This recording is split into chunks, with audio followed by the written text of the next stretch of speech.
Hello, everyone. I'm Nicole Sellars, and welcome to our first live stream of Driven by Detours, where we share inspiring stories by inspiring people in entertainment and entrepreneurship. Thanks for joining me for my first live stream. We're streaming to multiple platforms tonight, so if we have a few technical difficulties, we're just going to keep on going, and that's why I'm excited to welcome in my friend for my first time live streaming, Archith Seshadri. He is an actor, a host, a journalist. I'm going to welcome him in right now.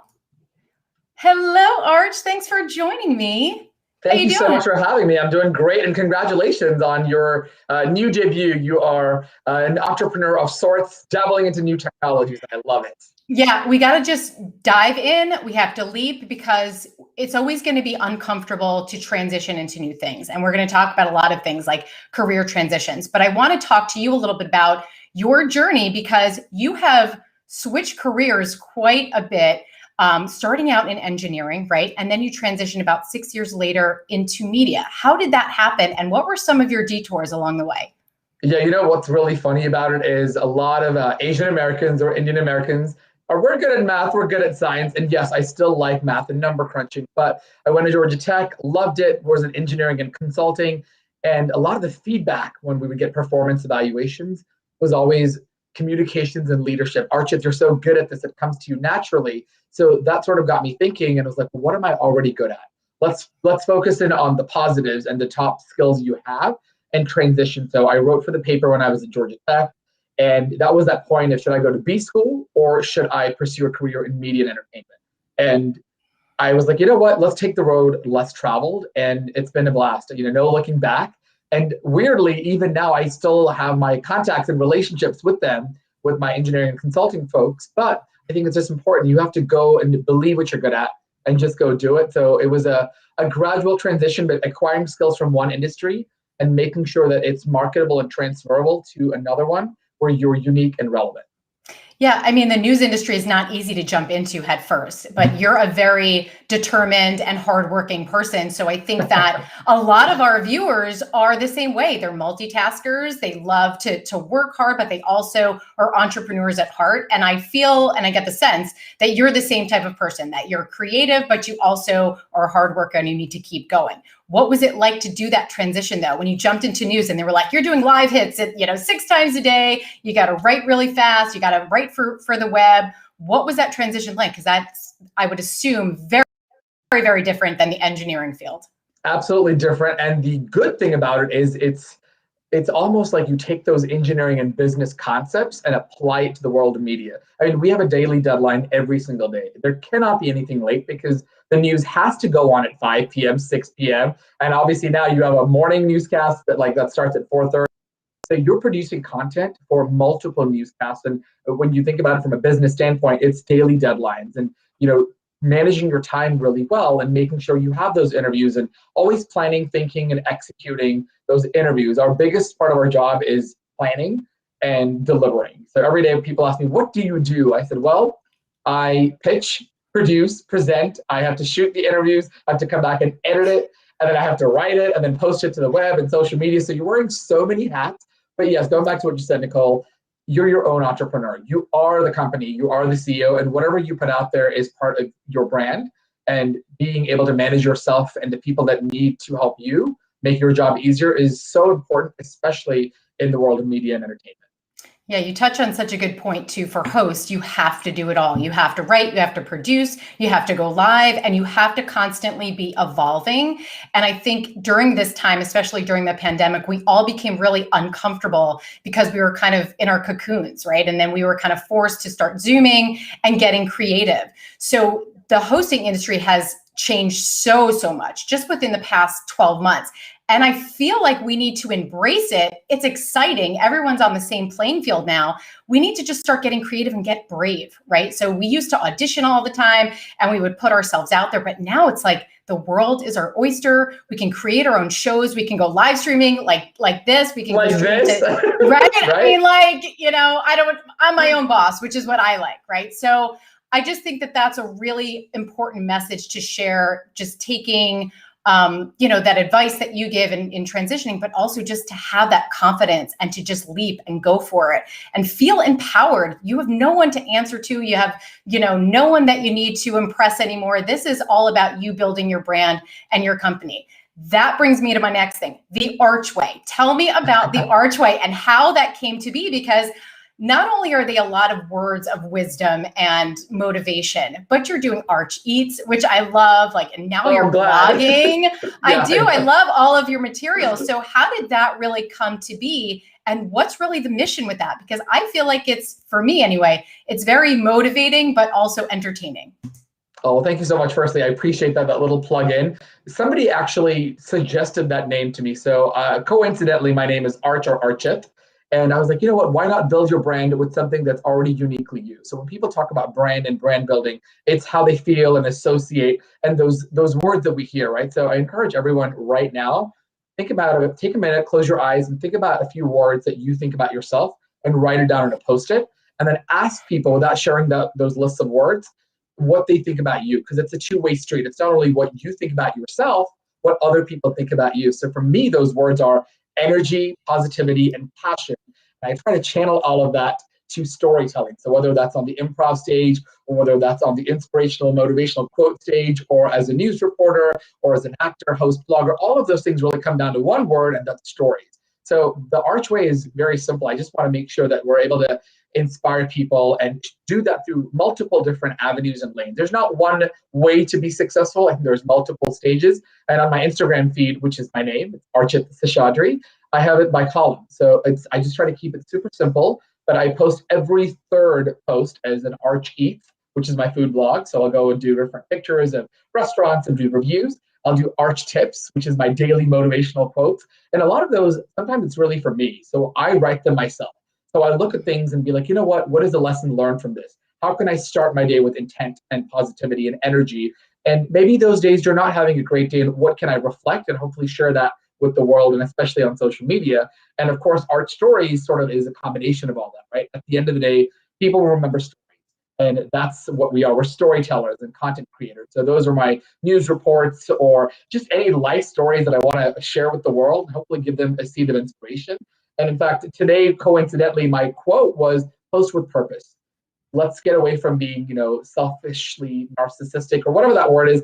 I don't want to say that in a bad way. If that makes you happy, great. But if your entire feed is that, then take a look back and do, why are you doing this, right? But instead post with reason, maybe a recommendation or a job tip or a casting call or your vulnerable side. When you start vulnerable conversations, people will reciprocate and respond to you in a vulnerable way, right? So when we see someone that's going through perhaps a difficult transition in their life, whether it's a relationship or a job loss, those are the stories that we remember and we as humans want to help. So vulnerability is so important. And also that brings me to my next point about being authentic. So I built my brand maybe coincidentally around my name, but I love it. And there's a lot to do and a lot to, of course, explore. But I'm very excited and I'm very grateful and very happy to share whatever nuggets and wisdom I've learned over the years and help somebody else. So if you have questions about career switching or brand building or media and interviews, I'm your guy to ask. Plus, if you need help on ever being on a game show, I can talk to you a little bit about that as well. I was going to bring that up, and I even made a little caption. You did! Great minds think alike, right? Oh my God. When I read that, I was dying. So tell me about that experience. What was that like, and how intense did it get toward the end? Yeah, so for those of you who don't know, I was on a game show a few years ago. I'm obsessed with board games and game nights. So 3 years ago, I was on ABC's $100,000 Pyramid. And because I work in TV news, normally I wouldn't be allowed to audition or take part, but I had lived in India for 2 years. I'd moved back. And when I came back, I asked myself, what is something I can do right now? Being relevant and talking about switching careers, right, or transitioning. And I was like, you know what? I can audition for a game show because I'm a freelancer. So I auditioned on a whim on ABC's website, filled out a long questionnaire, had several rounds of auditions. Pyramid is a game show like Taboo and Passport and Catchphrase. And, I just bring, again, my energy and my passion, and they obviously like me to put me in the next round. The funniest part was we taped, it was back in May 2018, they taped multiple episodes a day. And I was the kid from Atlanta who knew nothing about hip hop and were paired with Snoop Dogg and Questlove. But you know what? It was so funny because that's what memorable television is. People Hey, don't you want were a you to be fan perfect. favorite. You were a fan favorite just because of that.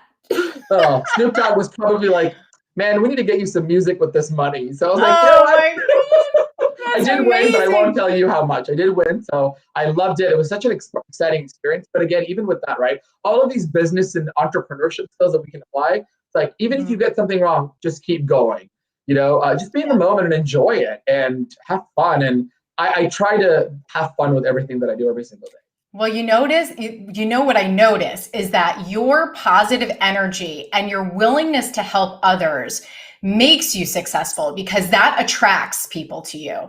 And I find that every time that you give and you focus more on your audience or your client or whoever you're talking to and not yourself, that is when it comes back to you tenfold. And just comes from an entrepreneurial standpoint. When I started my business, I was so paranoid about, I don't want to be on camera if it doesn't look perfect. And I don't want to, be the face of the brand. I wanted to just be the logo of the brand. But I realized over time that people buy from people. People gain trust from you when they see your face and when they hear your voice and when they hear your tips and all these things that you have to offer. So like you said before, posting with purpose, having something to offer of value, and just having those connections with people and having that passion that you want to be there and that you want to do it.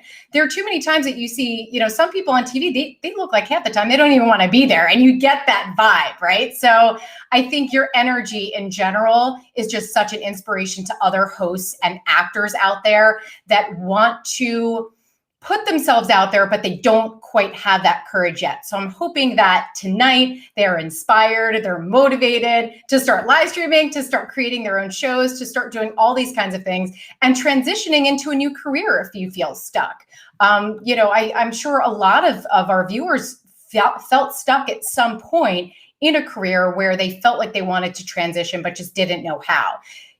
For some of those people, what do you recommend when they go on these job interviews? What are some of the tips, maybe negotiating or how to ace an interview, just to kind of give them that little confidence boost that they might need? Absolutely. And before I even answer that, I want to take a quick minute to shout out to you and plug you in because you reached out to me a while ago, and I feel like we know each other. We have so many similar common friends, and our paths are somewhat similar, being in Atlanta and going to the world of media and entertainment. So thank you to you, Nicole, and what you do with TV Hosting Academy and all of your groups. And I love seeing you on Instagram and Clubhouse. And if you were not the face of this brand, I don't know who will, because you're gorgeous inside and out. So you're stunning. So thank you for giving everybody here a platform to showcase their talent. So kudos to you. I'm very excited that we got to collaborate, and we'll of course continue to collaborate as well. Thank you. So, yeah, go ahead with the negotiations. With the negotiation. So I always say it's such an awkward thing, right? Because you almost feel like, do I want to open my mouth? Do I not? Do I need to just keep my mouth closed and be grateful? Yeah. What are some of the things that you've experienced?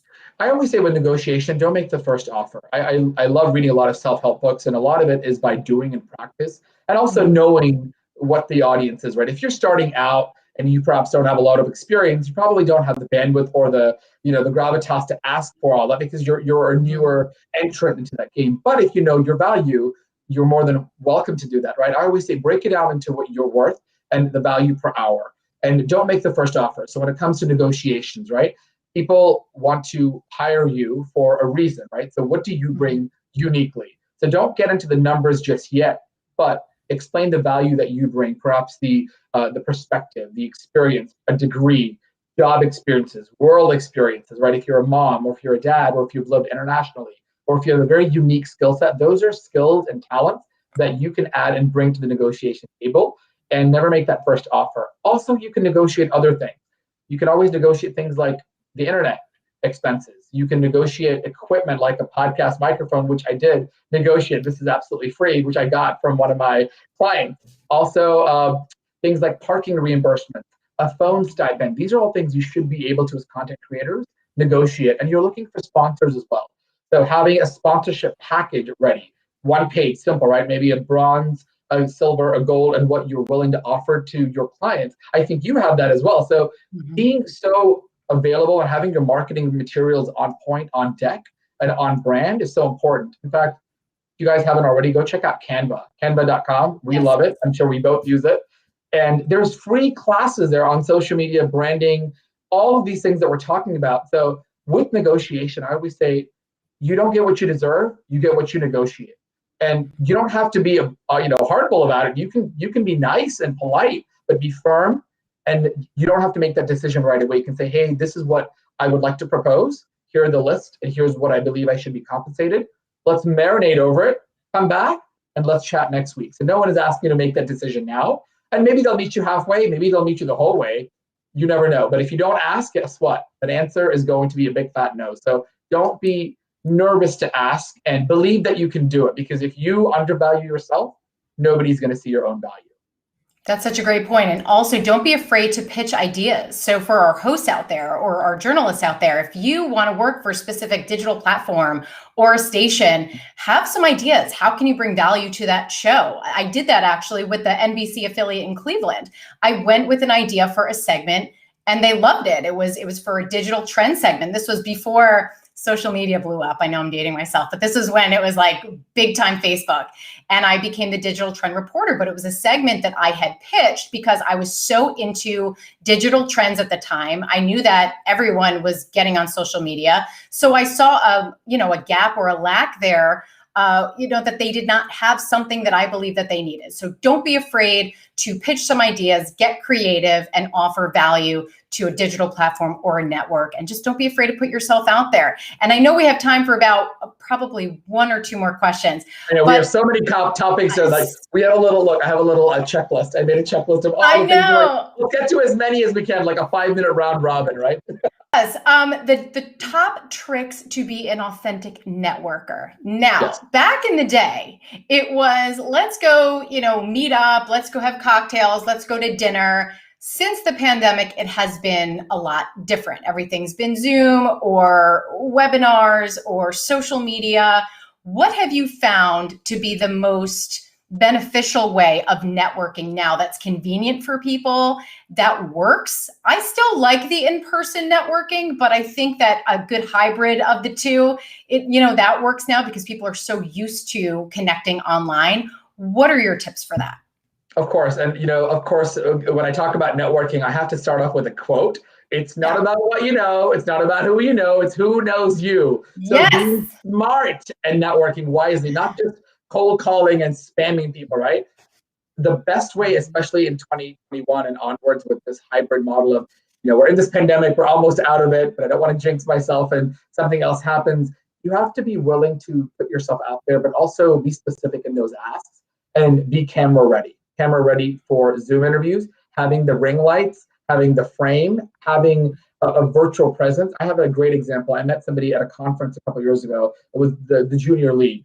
We set up, quarterly meetings, and it's not a meeting. It's just a chit chat about, hey, what's going on in your life? When you are networking, it's not about you. It's about what you can offer to them. So you can do a quick little thingy afterwards, but say, hey, I know it's been a few weeks since we chatted, or a few months. Tell me how things have been. I hope life has been well. Have you read a new book? Have you listened to a new podcast? Tell me about you and how I can help you. Then maybe say, hey, you know what? The last month I got a new job, or I'm creating this new course, or I'm posting this new Instagram live every month, and I would love for you to take a look and give me feedback. When you go into it with an approach of you want to receive the mentorship, the networking is so much more authentic. There's so many different ways to do this, right? But even those business cards, many of you have collected business cards over the years. Go dig into them. Do a little, random raffle. Pick one, and every week, maybe email out one or two. Keep that on your spreadsheets and see where those relationship goes. Maybe you haven't talked to this person in 10 years and they might appreciate that. It's, again, not every relationship is going to pan out because people are busy, or maybe they're in a different industry, or whatever that is. But if you go into it with asking them how you can help them, it just is so much easier. Like, I'll always tell people, hey, I can help you with career switching or media interviews and pitching or being on a game show. So immediately they're like, oh, 3 things, right? The rule of 3s in writing, people know that. Also, if you aren't already, get on Clubhouse and be active on, beef up your website, your digital presence, and be clear on what it is that you want to be. Don't worry about putting all the stuff you've already done. If you want to make that transition and be a host, write that. You are a host from right now. You don't need someone to hire you to be a host. If you're an actor, you're an actor right now. You don't have to be Brad Pitt or Jennifer Aniston or whoever your idol is, right? It's all about starting and believing that you are that brand and dressing for that part, dressing to be successful. So if you are, as Nicole is beautifully camera ready as always, which inspired me, be the part, because otherwise I would have shown up in my pajamas. No, I'm kidding. But, at least put in the effort, because putting that effort is also part of who you are. If you don't take yourself seriously, they're going to be like, wait a minute, does this person, are they just, throwing spaghetti on the wall? Be specific and focused. But if you do that and, get into that mindset of I want to help, it'll come back to you in ways that you'll be really surprised with. That's so true. I've been doing that a lot more lately, where I think a lot of us are always on speed, right? Where we're trying to do too many things too fast. We're multitasking. And sometimes that can get lost in translation when we're emailing or we're DMing people, and it could come off very callous, right? So I have been very, very mindful of that, because that's just how I was for so long, because I'm used to multitasking and just getting to the point.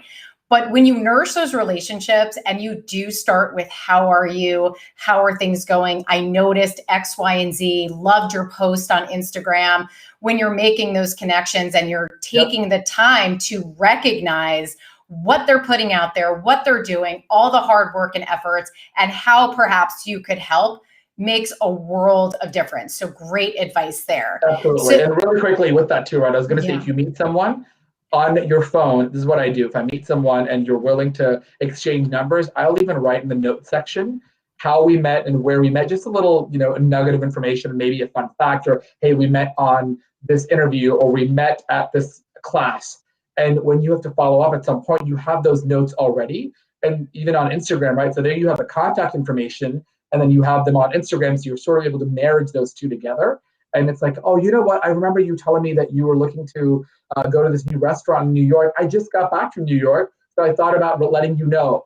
How people are going to love you for that, right? People want to know that you paid attention, you listened, and you gave them something as a win, a prize, as opposed to, hey, I need a job. Okay, well, so does everybody else, right? Yeah. So that will set you apart from the crowd. So yes, didn't mean to interrupt. We can go on for hours. No, that's so true.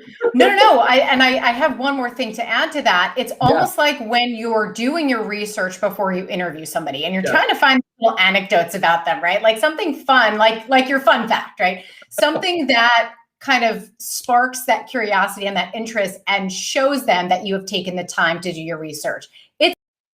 It's the same thing with authentic connections. It's just to study up on them just a little bit more, take that time to see what they're doing, what they're up to, what's new, their social posts. And we have a few more minutes. So if there's anything that you wanted to add, any quick tips before we wrap up, please do so.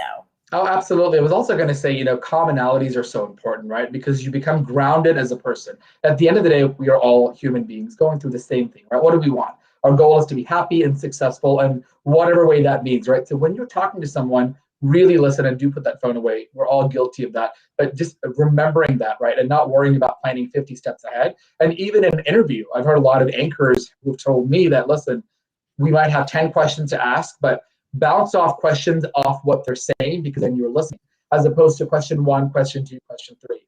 And when it comes to asking questions, ask specific questions that are open-ended, but also interesting, right? Like tell me about a recent book or a podcast that you really love, or tell me about your 3 passions or 3 goals that you really want to accomplish by the end of the year, instead of the boring, hey, what's up? How are you?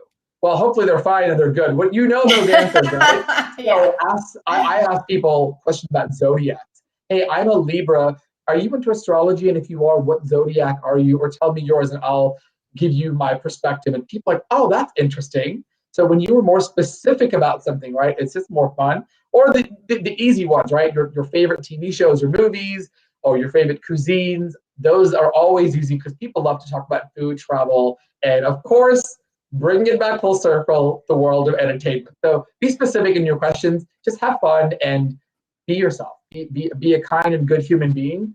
And when you put all that out there in the world, it will come back to you. So be your own magnet for inspiration. I totally agree. And that's such a good message. And I am trying to practice that every single day, the positivity and attracting the good. Any good books lately? Because I need to start reading, and I know you're pretty much an avid reader. What are some good book recommendations? Oh, that's a great one. I'm actually reading a couple right now. I'm reading The Algebra of Happiness. a great little book. And I'll send you a link. It's actually on my website. It's archith.com/books. I keep a list of books organized. Guess who's prepared? There you go. We are mind reading. I am loving this because this is not planned, guys. This is absolutely it's not planned, but see, this is how we know each other. I know what we're going to talk about. I love it. I love it. So I had my little captions ready to go. Yeah. So that is where you can find Arch. So many good books. The Algebra of Happiness. Another really good one I like is The Actor's Life by Jenna Fisher. So whether you're an actor, a host, a journalist, anyone in this field, it's a phenomenal book. It just talks about her struggles and what she went through and what it was like. And listen, the biggest advice I want to give everybody right now, not that I'm an expert, but I love saying this, is don't give up. Don't give up, because so many people give up and then you're out of the equation. If you don't submit an audition or if you don't apply for the job, you don't stand a chance. To just keep pushing forward, hustling and doing it, believing you can do it, and you may not open that door, but you know what? You may open a door, which may be even better. So just believe that you can do it and have that positive mindset that, whether you can or cannot is really up to you. So I'm rooting for you, and you totally, totally can. Yeah. And it is a marathon, not a sprint. So trust me when I say you are going to be detoured 1,000 times, hence the name of the show, because that is what I felt so connected to. I had one of those epiphanies where I'm like, the name of the show is going to be driven by detours, because nothing has driven me more than every single detour that I have encountered throughout my career. Because it's true. All of us go through these times in our life where everything just keeps changing and changing and changing. And it's like, well, either we deal with it and we figure out another way, or we kind of fold, right? So only the strong survive. COVID-19 pandemic, right? Who would have thought about this? Right. This that we're in, I mean, travel, weddings, classes, content, everything is so different. So I think the only thing that we can always look forward to is things will always change. A decade ago, social media wasn't even so big. Self-taping wasn't so big. I remember me and Nicole, we probably did mail-in VHS tapes for our demo reels. Those are probably not only mail-in tapes, also DVDs are also gone. Can you believe that? DVDs are a thing of the past. And I'm going to one-up you. Okay. When I worked for MTV, I used to be a PA, and I would shuttle tapes, meaning I would literally just get on a subway and go to these dubbing facilities with 3/4-inch tapes. Oh my God, those big ones. I've seen those. Yeah, in the archives and the beta tapes. So it was like, I still have in my closet because I refuse to get rid of them, because I'm like, this is going to be worth something someday. This is a prize, a memento that someday somebody will believe and buy that we did tape and edit with these things. So no, that's absolutely. I mean, you just have to kind of believe that you can do it. Also surrounding yourself with people who are positive and energetic. Yes. And how they make you feel. Because a lot of times we will deal with negative Nancy's and people are complaining. You be a good friend and listen, but if that's all they're doing, don't get sucked in. You really have to align yourself with the people that you want to associate yourself with, that, because those are the qualities and traits that you pick up. So like in the morning, I'll wake up and I'll say a little, a gratitude prayer, and I'll read a little bit. I'm trying to listen to a podcast as well a couple of times a week. And at night, I'll say 3 things I'm grateful for. But that's because of me taking that initiative to read these books and create that positive mindset, right? Not every day is like that. Some days are difficult. When you think you almost nailed the interview and you didn't get it, or when you're about to get that exclusive and you don't get it. But it's, again, learning to pivot and being okay and knowing that there's a plan where it'll all work out. But again, you have to be in the game to win it, right? and showing gratitude, that has made such a difference in my life since the pandemic. I've woken up every day exactly the same thing, saying 3 things that I'm grateful for, and I make my kids at dinner time things that they're grateful for at dinner every single night, because I want them to realize you can't take anything for granted. We don't know what tomorrow's going to bring. They need to know how blessed they are with just a roof over their head and food on their plates. So just having gratitude of where you are will just automatically change your mindset. Totally agree. Totally agree. A beautiful way to wrap up a very introspective conversation on so many topics about life. But at the end of it, just be kind, be good, and be happy. And whatever you want, you will be able to achieve, because you know what? It really lies within you. I totally agree. Well, thank you so much for joining me tonight, especially on my first live streaming venture. Woo-hoo! It was fun. Thank you. And thank you for having me. I appreciate that. Thank you. And guys, please be sure to go to drivenbydetours.com because I'm going to be live streaming there, hopefully once a week. We're going to see if we can get on this, on this path here of live streaming. So thank you again, everyone. And Arch, thank you again. We'll see you soon. All right. Good night, everyone. Thank you for joining us. Take care.